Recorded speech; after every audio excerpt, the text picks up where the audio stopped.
So ఆయన ఇచ్చిన statement ఇది. ఆయన రివర్స్ గేమ్ స్టార్ట్ చేసిండు. మళ్ళన్న కూడా కాంగ్రెస్లోకే పోతుంది ఆమె, డైరెక్ట్గా కారు చక్క గాంధీ భవన్లోకి దూసుకుపోతుందని. ఇప్పుడు ఎవరికి ఇబ్బంది అవుతుంది ఇక్కడ?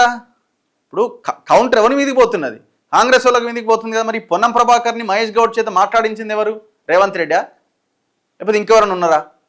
ఎవరు మాట్లాడించారు? నేను ఇదే కవిత విషయంలో లాస్ట్ 1 month బ్యాక్ ఒక వీడియో చేసిన.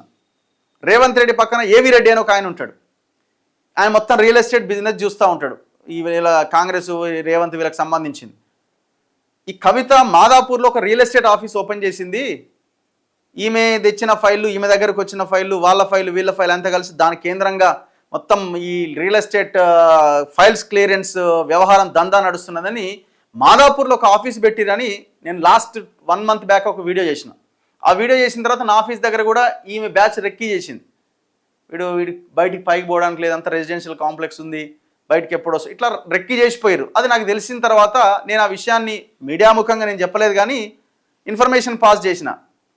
కానీ ఎంతవరకు చేస్తావో చెయ్యని. లేదు లేదు లేదు మేము రాలే, మా వాళ్ళ ఊరు రాలే అంటుందట. మళ్ళీ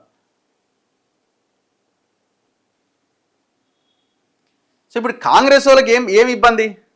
కుటుంబమే మాట్లాడతలేదాడ, తండ్రి మాట్లాడతలేడు, అన్న మాట్లాడతలేడు, బావ మాట్లాడతలేడు, ఇంకో అన్న సంతోష్ మాట్లాడతలేడు, ఏ బీఆర్ఎస్ పార్టీ మెయిన్ లీడర్ మాట్లాడతలేడు. పొన్నం ప్రభాకర్కి మహేష్ గౌడ్కి ఏమన్నా వ్యాపార లావాదేవీలు ఉన్నాయా? ప్రభాకర్ గారు ఏమన్నా కరీంనగర్లో మైనింగు, కొండలు, అనకొండలు, ఆ విషయంలో అందరు కలిసే ఉన్నారు అనుకోండి. కరీంనగర్లో బీఆర్ఎస్ లేదు, బీజేపీ లేదు, కాంగ్రెస్ లేదు. కొండలు మింగిన అనకొండలు ఎవరు ఆడ? వీళ్ళంతా కలిసే చేస్తున్నారు ఆడ దందా.